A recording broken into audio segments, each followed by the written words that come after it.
Compañeritos y compañeritas, buenas para todos y todas.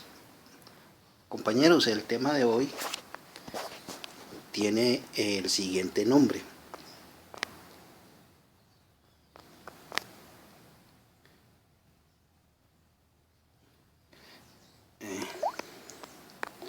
América Latina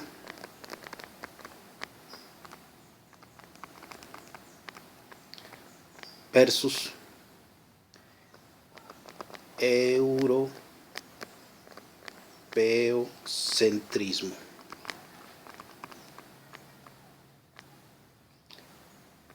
Una presentación del problema.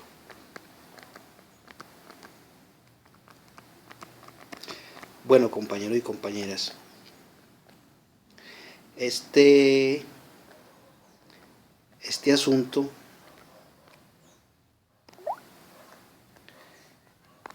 es bastante, me parece a mí, es un poquito complicado. Pues es una discusión muy contemporánea en cuanto a el protagonismo que ha tenido en los últimos años y que hace falta una reflexión y unas abstracciones bastante interesantes. Lo que pretendo acá es presentar el problema y no desarrollar propiamente la temática, sino tratar de hacer como siempre una introducción sugestiva y provocadora del asunto. Lo primero que quiero mencionarles es que estamos en el contexto de la filosofía, del pensamiento.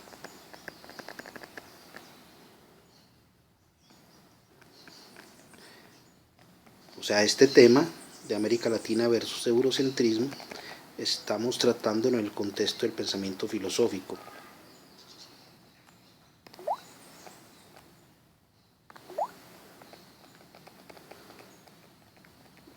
Pues esto es necesario decirlo porque obviamente, pues así suene simpático, no se trata de discutir si el fútbol de América Latina es mejor que el europeo, sino en cuanto a este asunto filosófico. Ahora, compañeros,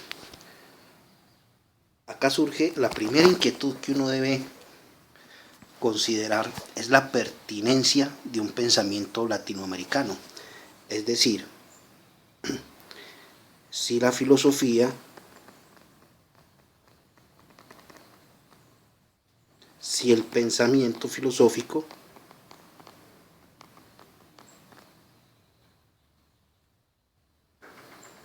se justifica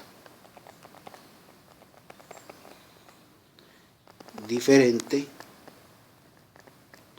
por el contexto cultural y social,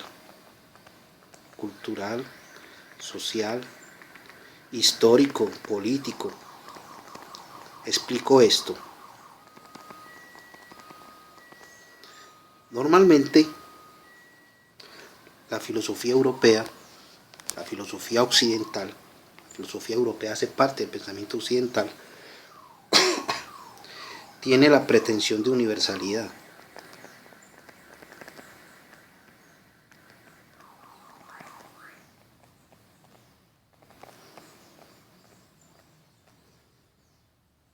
¿Sí? ¿Qué quiere decir aquello? Que muchos problemas, muchas situaciones, muchas inquietudes se presentan como aplicable en cualquier contexto, independiente de la región, de la región geográfica, de la nacionalidad, de la cultura, de la religión, de la historia. Por ejemplo, cuando nosotros hemos hablado acá de la diferencia entre idealismo y materialismo,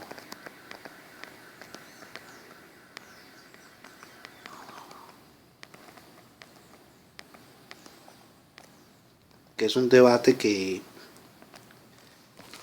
viene de la filosofía occidental, de la filosofía europea, pues se pretende que sea un debate universal, como es universal el uso de las facultades intelectuales.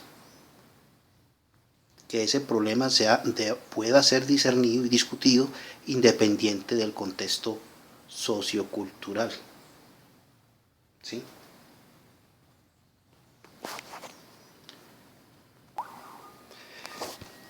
Pero después de la segunda mitad del siglo XX, o sea, de 1950 hasta nuestros días,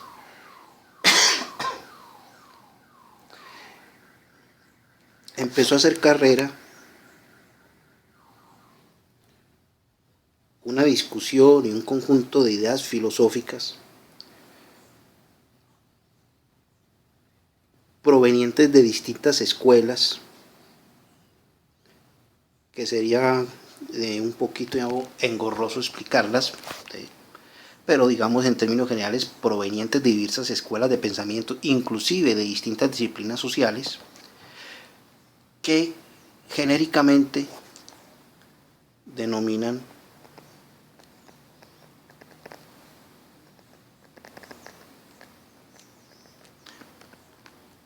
la posmodernidad filosófica.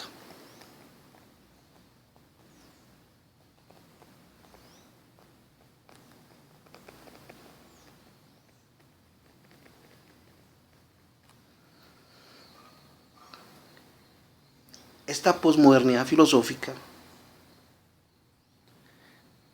coincidió con una escuela que en arquitectura llamaban lo posmoderno.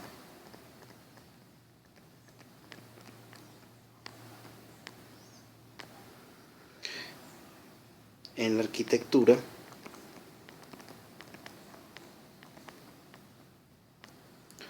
luego se pasó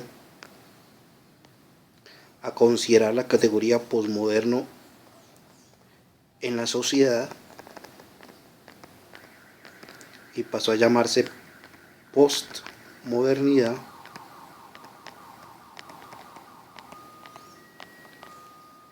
y luego tuvo un impacto en la filosofía denominándose posmodernidad filosófica.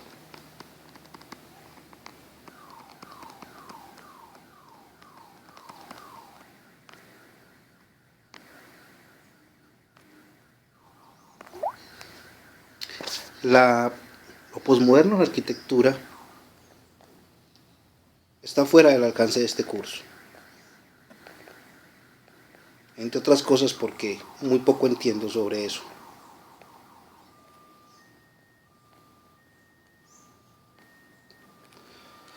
Entre otras cosas porque poco me interesa, pero algo he leído y básicamente es un rechazo a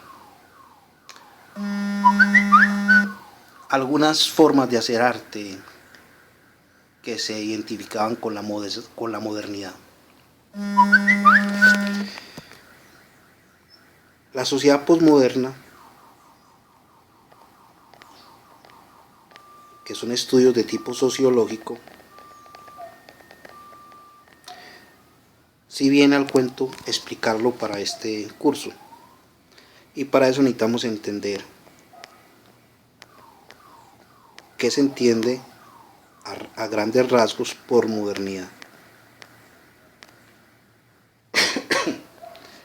La modernidad se asocia, compañeros, a toda una época de la historia humana donde la sociedad pretendió guiarse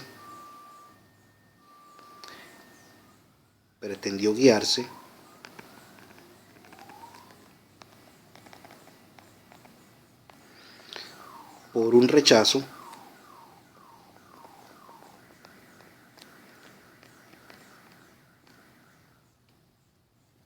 a la sociedad oscurantista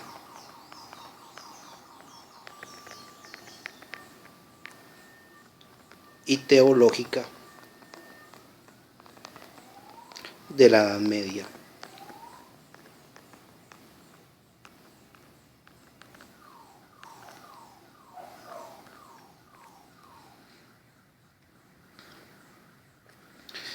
Si ustedes de pronto han visto o conocen algo de historia de la Edad Media, las sociedades estaban organizadas alrededor de valores en Europa, alrededor de los valores cristianos.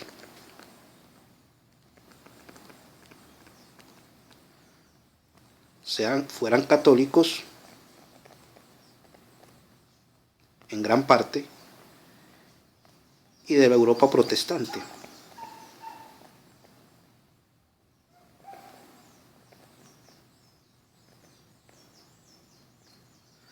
La modernidad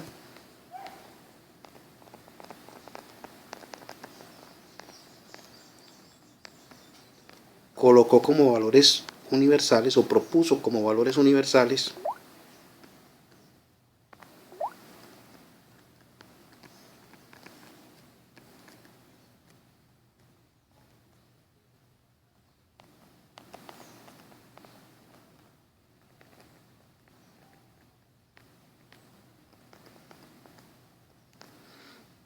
en rechazo a los valores de la sociedad de la Edad Media, el hombre como centro.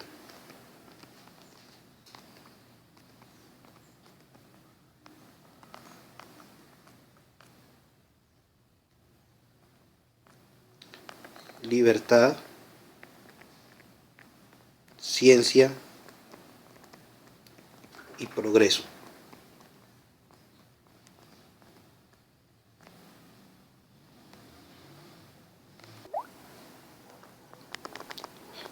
Libertad, ciencia y progreso.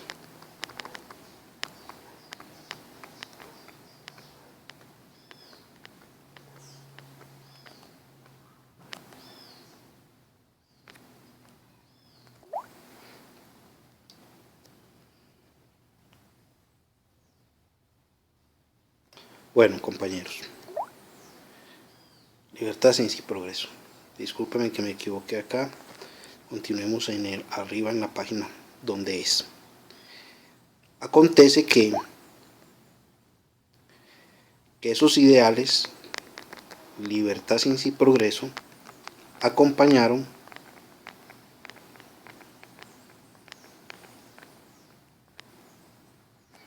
o fueron consecuencias, si se quiere, del ascenso de la burguesía como clase social.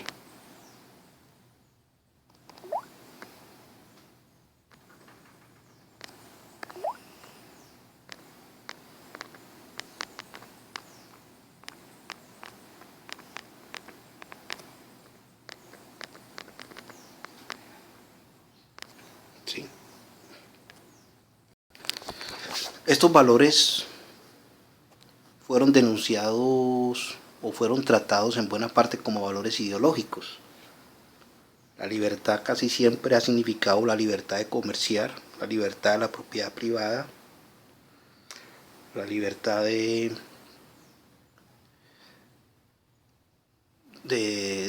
enriquecerse, de acumular, y ha tenido aspectos más positivos, como obviamente, como la libertad de opinar, la libertad de movilidad, etcétera, etcétera. El ideal de la ciencia fue un ideal de la burguesía occidental, porque a través de la ciencia y la tecnología podían, se implementaban en la organización social a través de mejoras productivas. Y eso producía el progreso y la idea que podía, a través de la ciencia, solucionar los grandes problemas del género humano, la pobreza, la opresión, la enfermedad, etcétera, etcétera. Sucede que, como les contaba ahorita, después de 1950, a medida que el capitalismo iba creciendo, su capacidad productiva y su capacidad de transformación de la sociedad, los sociólogos empezaron a ver que estos ideales no acompañaban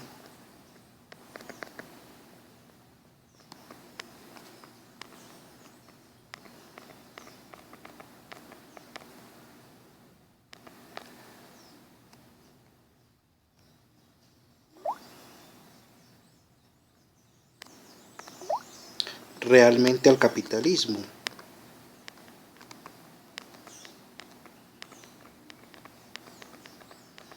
sino que la sociedad se construía como una especie de selva nihilista, de sálvese quien pueda. Cuando hablo nihilista es una ausencia de valores universales, de sálvese quien pueda.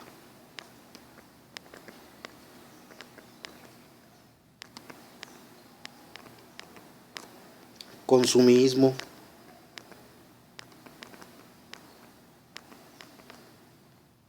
banalidad,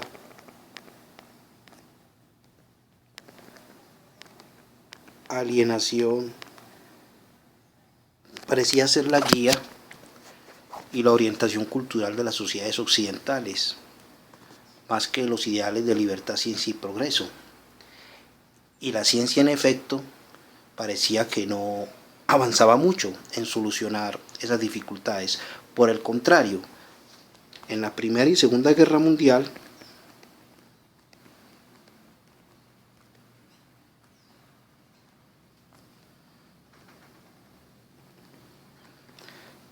la ciencia desnudó su papel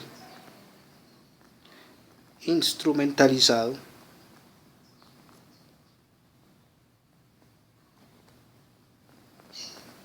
para la opresión.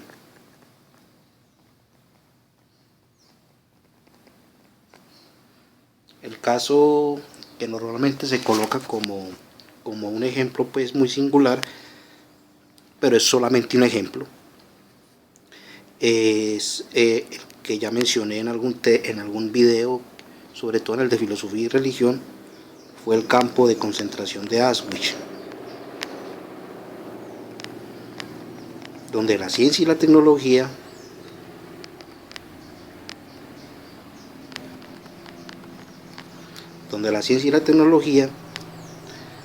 se implementaron para producir lo que Hitler llamó la solución final.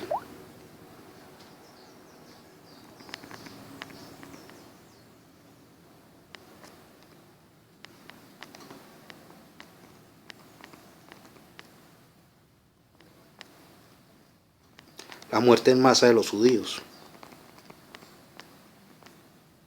la exterminación de los judíos. Y para eso sirvió la ciencia y la tecnología. Pero eso es solo un ejemplo. Está, por ejemplo, ya lo he dicho también en otros audios, las bombas atómicas de Estados Unidos sobre Hiroshima y Nagasaki. ¿Sí? Entonces, la idea de ciencia, progreso,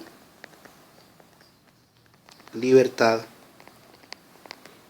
entró en crisis.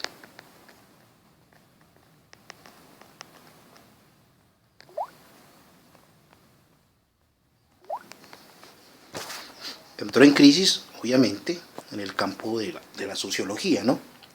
Y eso influyó la filosofía en lo que los filósofos empezaron a denominar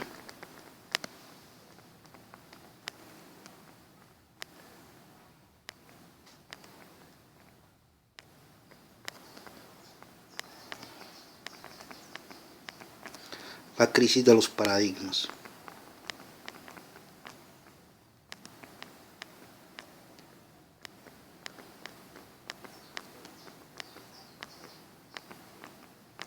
O sea, los grandes modelos, paradigma, los grandes modelos de explicación del mundo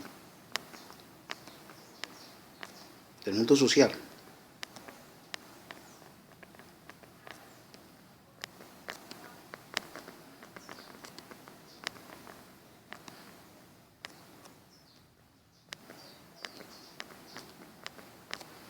Mencionemos algunos paradigmas que supuestamente entraron en crisis. Paradigma cristiano,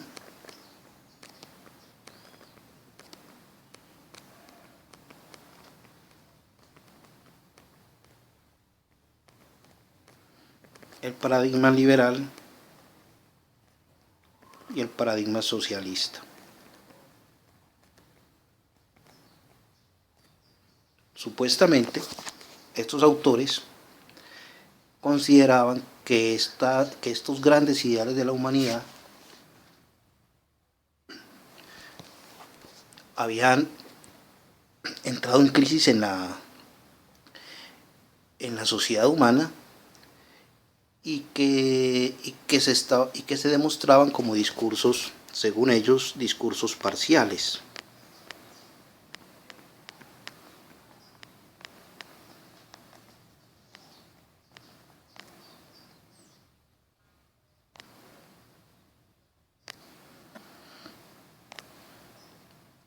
Aquí cuando hablamos del paradigma socialista,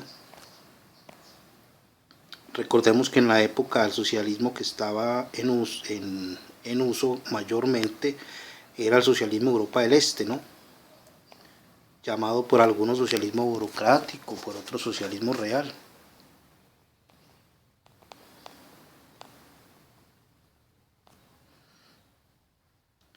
Pero entonces, estos filósofos de la posmodernidad tenían que explicar un problema. ¿Por qué? Además de los hechos consumados que mostraban la crisis del mundo en las guerras y la incapacidad de solucionar las grandes dificultades, los pensadores occidentales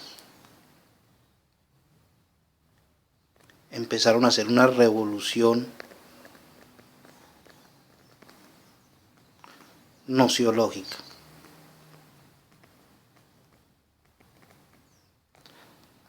Para denunciar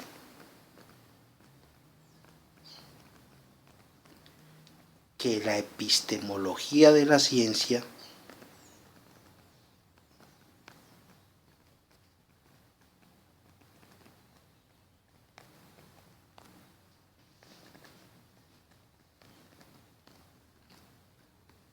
era solo un modo de apropiación del mundo.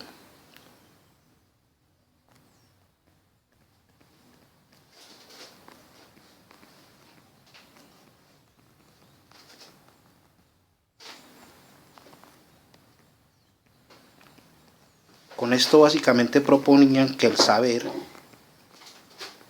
no es universal.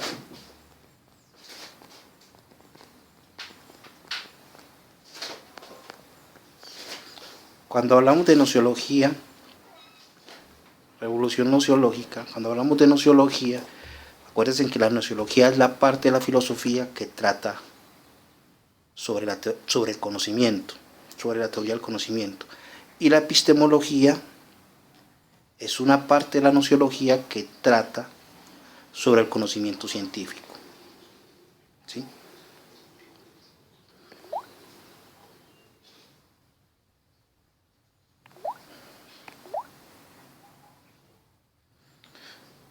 Bueno, denme un segundo, ya.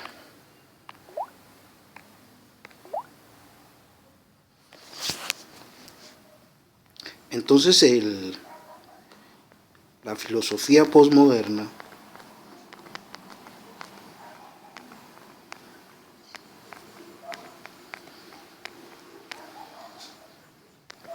consideró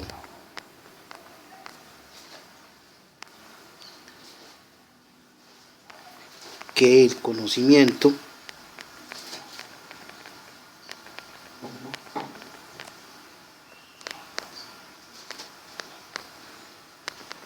dependía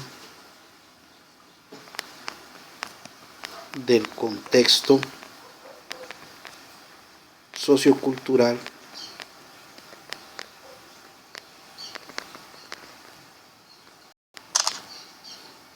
expresado a través del lenguaje.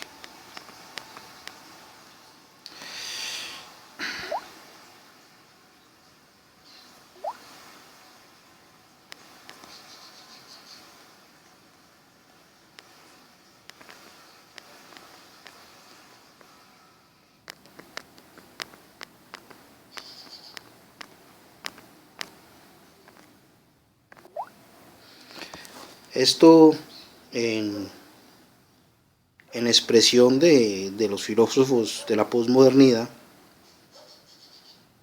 mencionemos por ejemplo a Bátimo, significaba, en sus palabras, que no había pensamiento fuerte,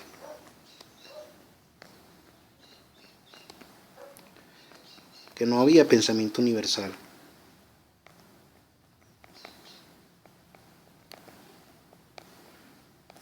que lo que se estaba imponiendo en la posmodernidad eran los pensamientos débiles.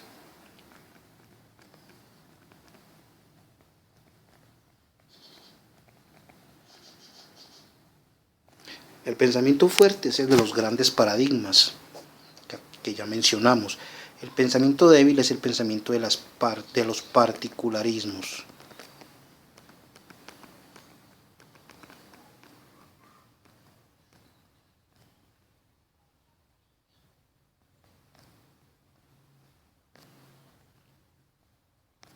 ¿Qué particularismos? Indígenas, comunidades LGTB, nacionalistas, etcétera. Y uno que nos interesa mucho, que es un particularismo, que es el de América Latina.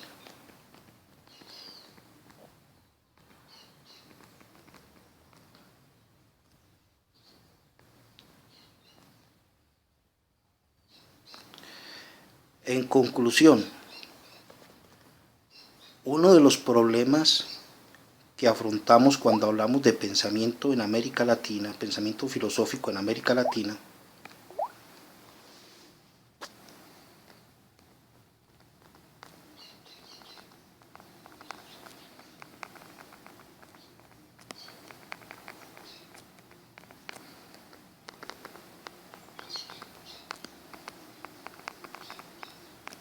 es vernos como una particularidad.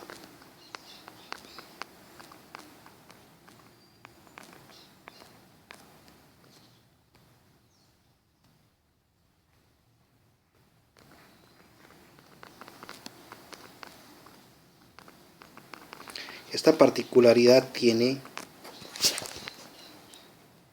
dos incidencias. La primera es si hay formas de conocer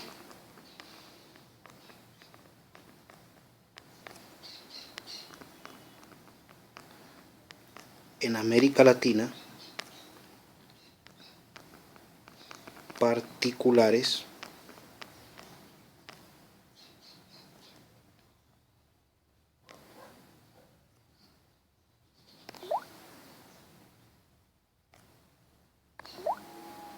y además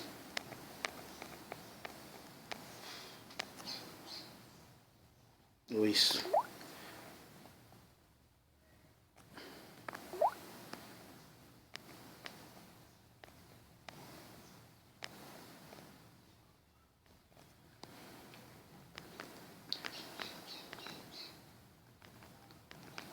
legítimas nociológicamente, o sea, que tengan el mismo rango de apropiación de la naturaleza y del mundo que el conocimiento científico de Occidente.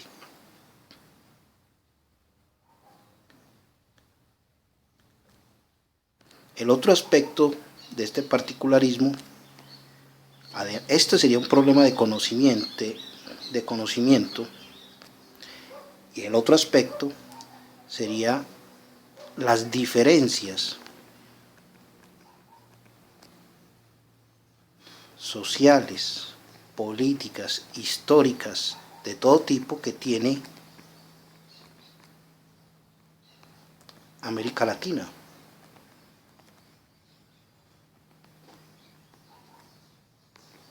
Y si eso justifica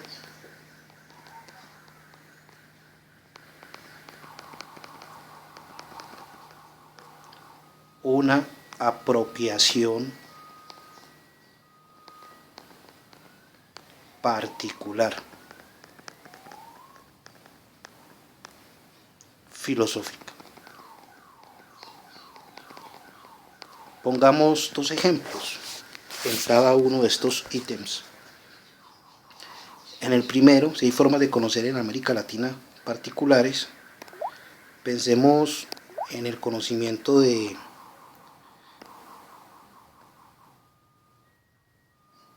los indígenas, de los mayas, de los incas, sus cosmovisiones, de los aztecas, porque una de las críticas además que se suman al concepto universal de ciencia instrumental que ha hecho Occidente es que, como llaman algunos autores como Paulina Jautín, es el discurso del amo, porque fue esa visión de la sociedad la que se impuso a fuego, a sangre y fuego.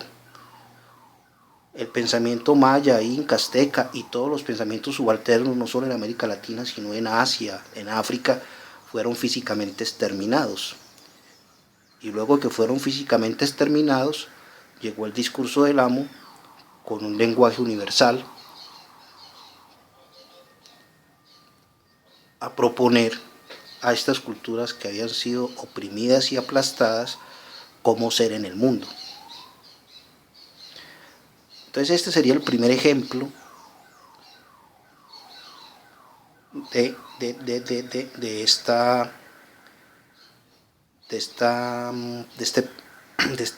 para justificar una particularidad del pensamiento filosófico en América Latina. Viene hasta acá. El segundo ejemplo, diferencias sociales, políticas e históricas de América Latina que justifica una apropiación particular desde la filosofía. Hay muchos ejemplos. Hay uno muy interesante que es, por ejemplo, la lectura marxista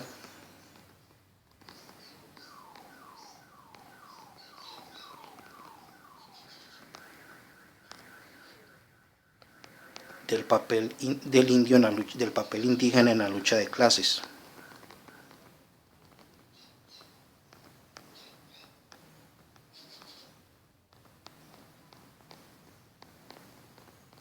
Sobre esto discutió mucho un autor que muchos conocen, Mariátegui.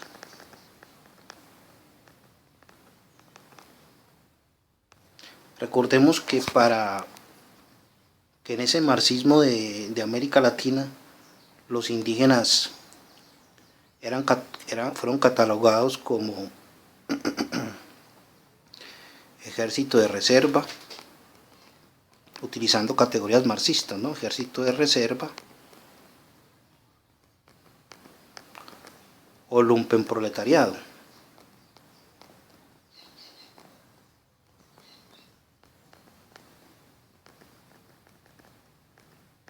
Lo que hizo Mariátegui para justificar que estas categorías no eran propias de la realidad latinoamericana es que estas categorías las construyó Marx estudiando la revolución industrial inglesa, que en América Latina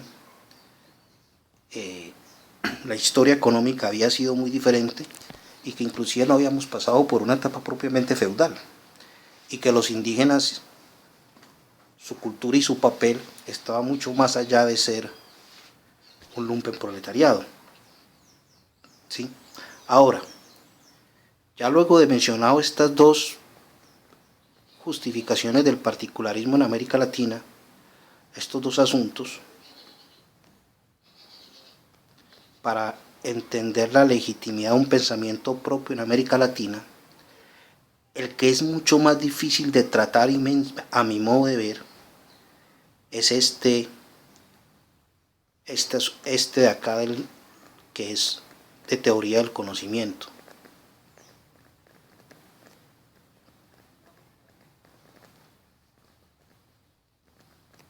Uy, compañeros, discúlpenme los garabatos, es que a veces se me hace pequeño el papel. A ver, yo trato de aumentar un poquito. De teoría del conocimiento. Porque de teoría del conocimiento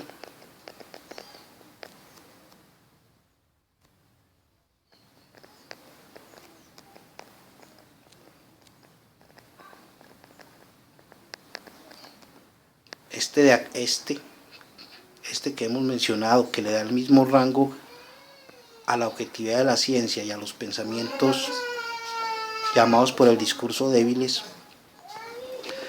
ponen aprietos, por ejemplo, para el discurso marxista, ponen aprietos problemas como la objetividad, ¿sí? Porque entonces lo que habría es un conjunto de pensamientos débiles, de particularismos, con distintas apropiaciones del mundo y con el mismo rango.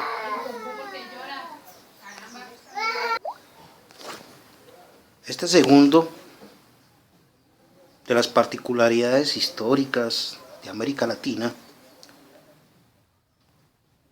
digamos que es mucho más traducible al discurso marxista, ¿no?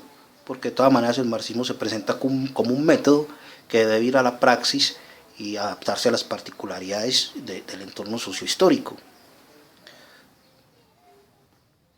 Por ello, el método marxista continúa siendo, el método continúa siendo universal, aunque sus conclusiones basadas en la Revolución Industrial Inglesa no lo sean. El método continúa prestándose como un método aplicable a cualquier entorno en este segundo ítem para justificar el pensamiento latinoamericano, ¿sí?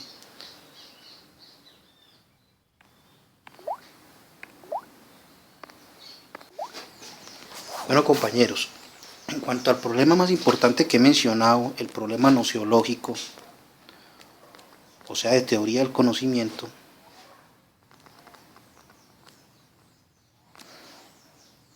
como una justificación de un pensamiento latinoamericano, ha habido el siguiente debate central, que el debate se llama la inconmensurabilidad.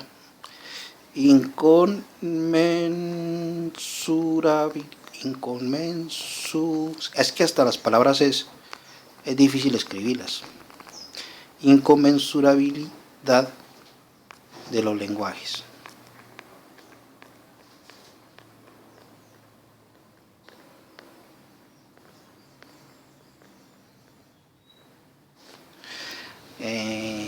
¿Qué quiere decir esto, compañeros? Les repito pues que esta es una introducción al problema, porque al problema de América Latina versus eurocentrismo, porque estos debates son muy académicos, muy difíciles de convertir en un discurso sencillo, pues que todos entendamos, porque en realidad es un asunto filosófico bastante pesadito, pero yo creo que acá pues podemos tratarlo de una manera que todos podamos entender lo básico del asunto. La inconmensurable del lenguaje es básicamente lo siguiente, que los particularismos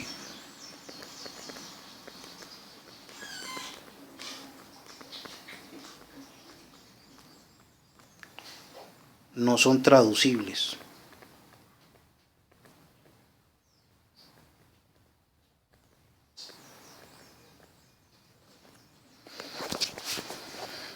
O sea, digámoslo así, que la cosmovisión, un ejemplo, indígena, de cualquier grupo de compañeros indígenas, la cosmovisión occidental no puede entenderla.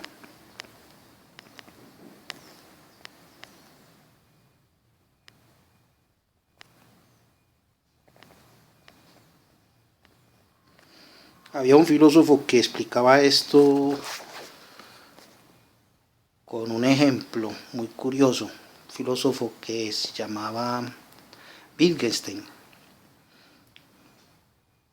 Y básicamente él decía que un león, si hablara español, por ejemplo, pese a eso nunca podríamos entenderlo. porque su lenguaje, su cosmovisión, su vida, su mundo, su cotidianidad, su ejercicio del lenguaje es totalmente distinto al nuestro. La subjetividad que hay detrás de las palabras es totalmente distinta a la nuestra. Entonces que no es posible una comprensión de esos particularismos, una traducción entre esos particularismos. Ahora,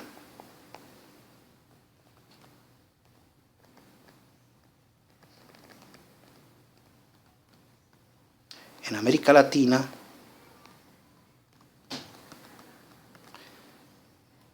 de todas las escuelas que existe de pensamiento latinoamericano, que quiero decirles que estas escuelas son en su gran mayoría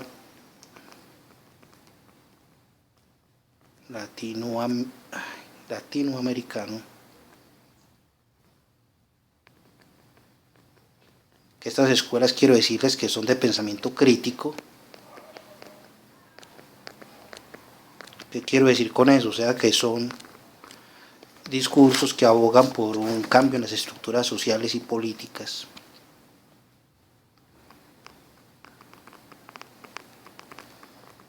O sea, pese a que están muy influidas por la posmodernidad y en los ambientes más marxistas, en la militancia o en la academia, la posmodernidad es vista con muy malos ojos por ese problema nociológico que acabo de mencionar, que se discute cómo se relativiza la verdad.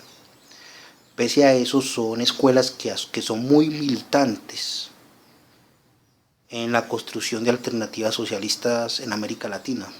¿Sí? Eso me parece muy interesante tenerlo en cuenta. Bueno, continuemos. Este pensamiento latinoamericano, este problema de la inconmensurabilidad de los lenguajes, ha habido muchas propuestas. Hay una escuela que se llama las epistemologías del sur,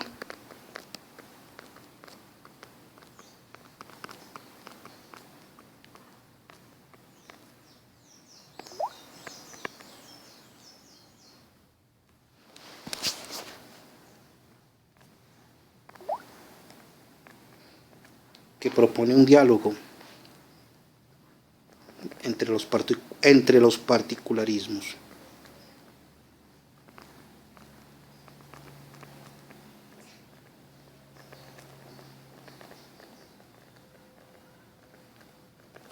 Lo que ellos denominan la ecología del saber.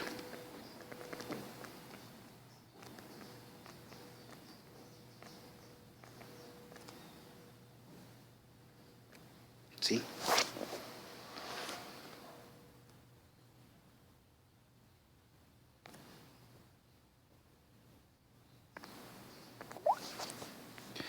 La ecología del saber. Para la construcción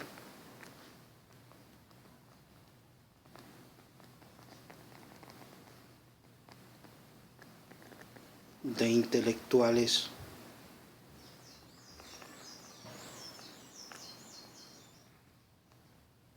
de retaguardia.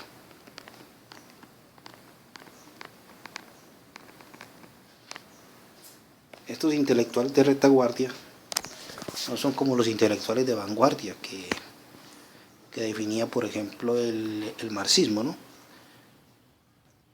Cuando hablaba, eso es una discusión muy interesante, por ejemplo, en Lenin, ¿no? La que tuvo Lenin con Rosa Luxemburgo. Rosa Luxemburgo hablaba de la espontaneidad de las masas.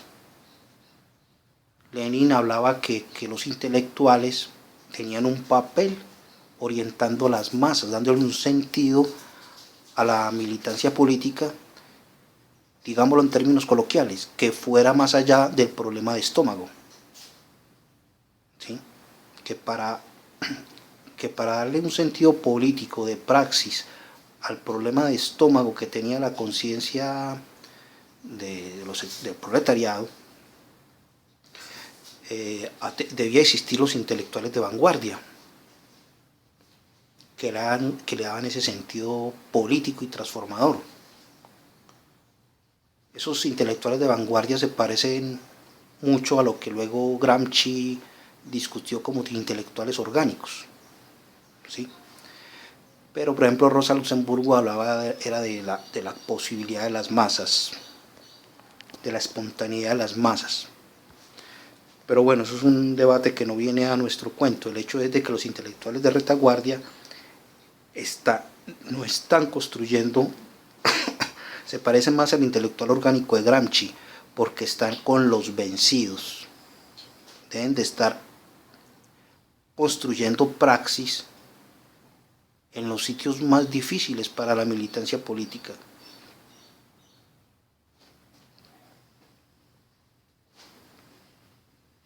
Y con los excluidos, haciendo ecología del saber. Porque en América Latina, por ejemplo, decía Laclau, lo que se trata es de construir una categoría más amplia que el proletariado.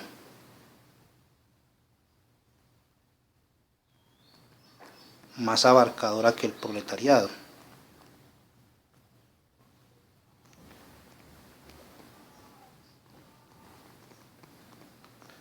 La categoría pueblo, que le dé un sentido histórico a los particularismos.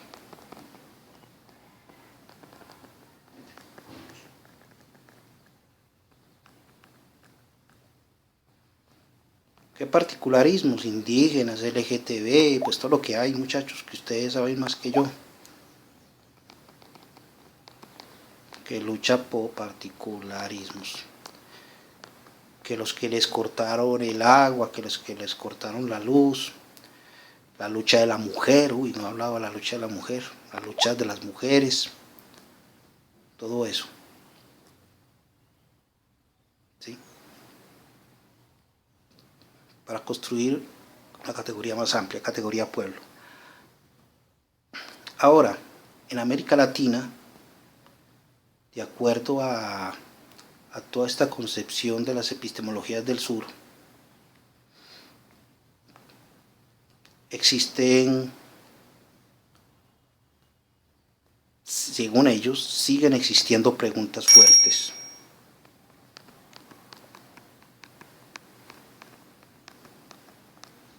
O sea, preguntas universales para América Latina: la pobreza, el atraso, la opresión. Pero, dado al ambiente sociológico posmoderno, de particularismos y discursos segmentados, existen respuestas débiles.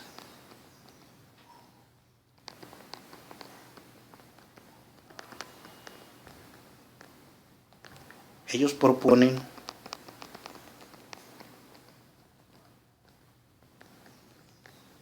cuatro asuntos centrales para el pensamiento latinoamericano.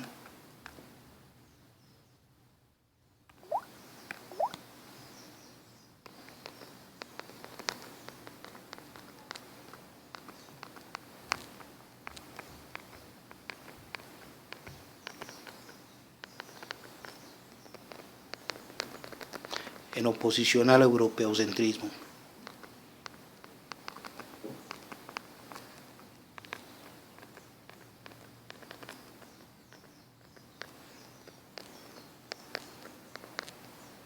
Al europeocentrismo.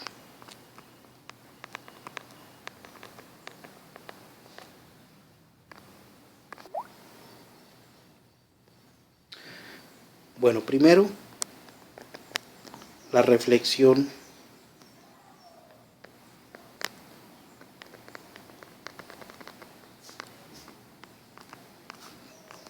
sobre las preguntas fuertes.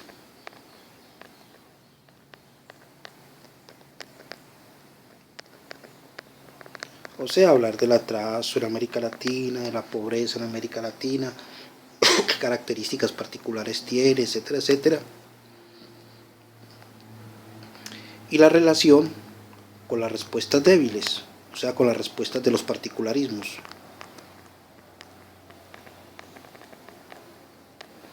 acá tiene un papel fundamental lo que ya mencionamos de la ecología del saber.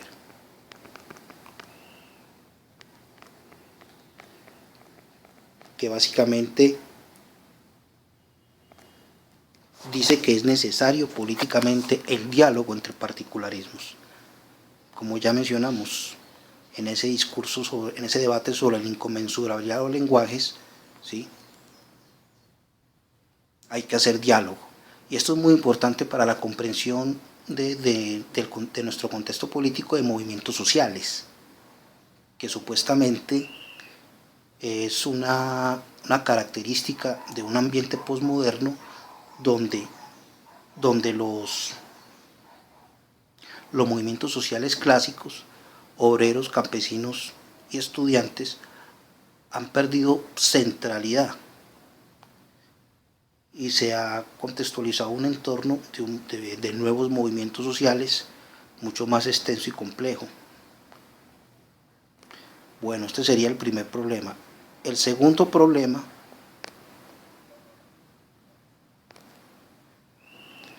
la contradicción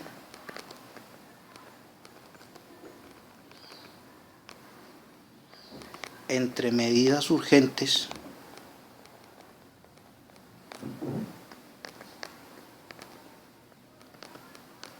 y cambio.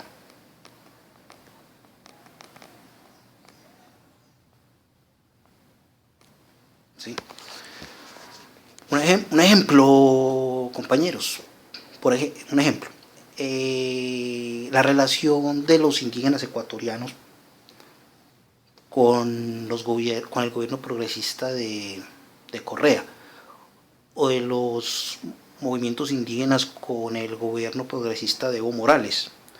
Dentro de estos particularismos existe, por ejemplo, una defensa de lo que llaman la Pachamama, una nueva relación con la naturaleza que no sea instrumental, donde el hombre hace parte de ella y existe, digamos, un respeto hacia los derechos de la Pachamama. Esto entra en contradicción con la necesidad modernizadora de estos estados latinoamericanos. ¿Cuál es la necesidad modernizadora? De aumentar los ingresos estatales. Pero lo voy a decir distinto. Un ejemplo concreto de esto que estoy mencionando. O sea, complementémoslo, que no lo dije. Una explotación petrolera en un campo, en un área, en un resguardo indígena.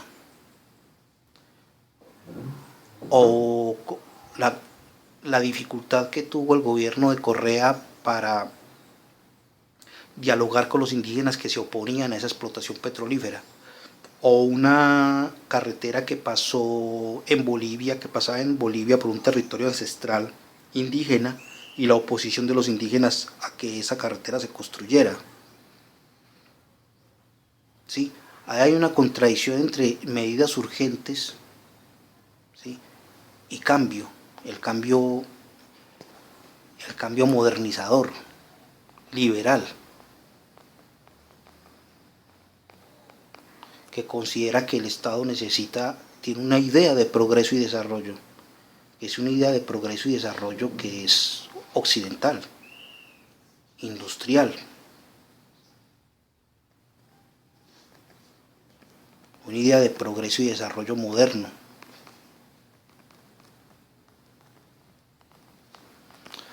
Bueno, tercer punto,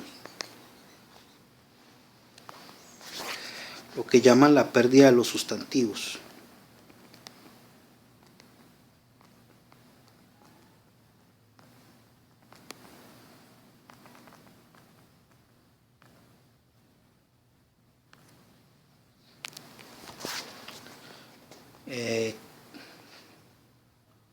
Pérdida de sustantivos y digamos también utilización de adjetivos.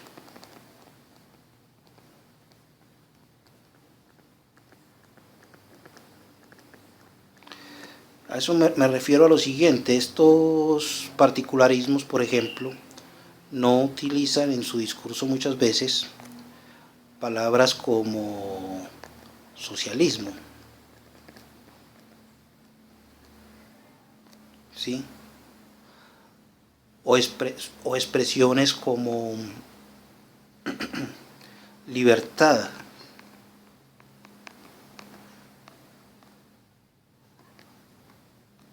sino que son muy propensos los particularismos a adjetivar. Entonces, cuando se habla de democracia, ellos proponen una democracia, ellos y nosotros, muchas veces participativa y deliberativa.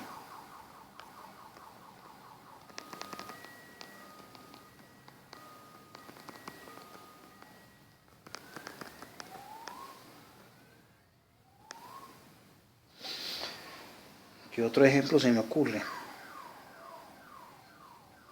Derechos humanos. Cuando se habla de derechos humanos, ellos y nosotros, o a veces juntos, hablamos de los derechos humanos colectivos.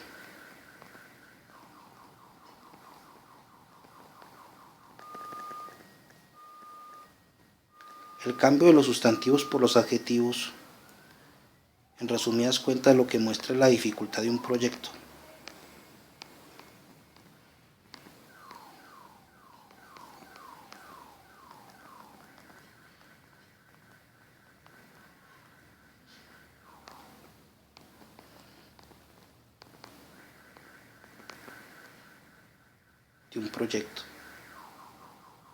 Alternativo al capital.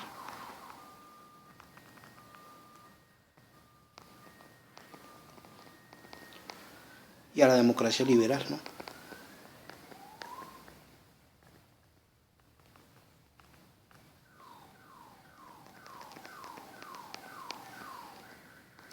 Esto es otro de los temas del pensamiento latinoamericano, de nuestros particularismos.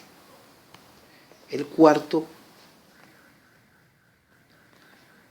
lo llaman estos señores de la epistemología del sur, Teonino dos Santos, Dussel, lo llaman la relación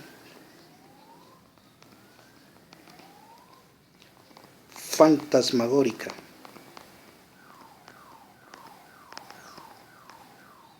entre teoría y praxis.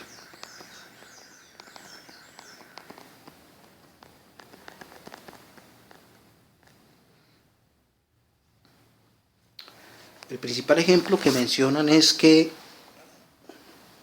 algunos discursos que se presentaron como discursos fuertes y universales han tenido una dificultad para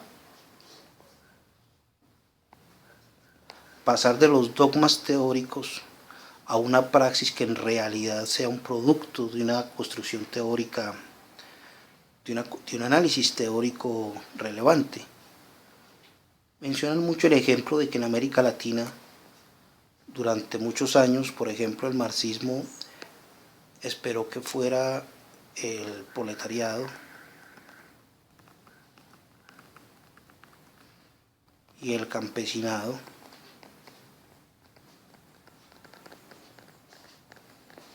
el que construyera cambios.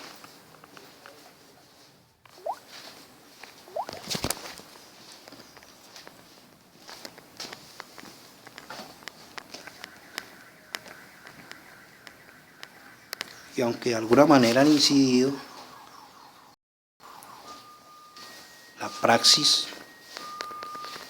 en América Latina ha mostrado la incidencia de otros sectores indígenas, nacionalistas,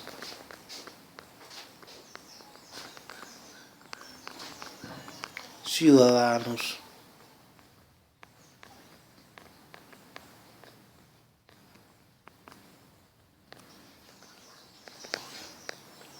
etcétera. O sea que la relación entre teoría y praxis no es tan obvia, porque a veces las armaduras conceptuales teóricas previas al análisis, a la interrogación de las condiciones concretas, impide una comprensión real que permita hacer una praxis efectiva. Bueno, esos son los 4 puntos, compañeros. Quisiera decirles muchas otras cositas y contextualizar mejor el asunto, pero es una propuesta para entender un poquito este asunto de pensamiento latinoamericano versus pensamiento europeocentrista.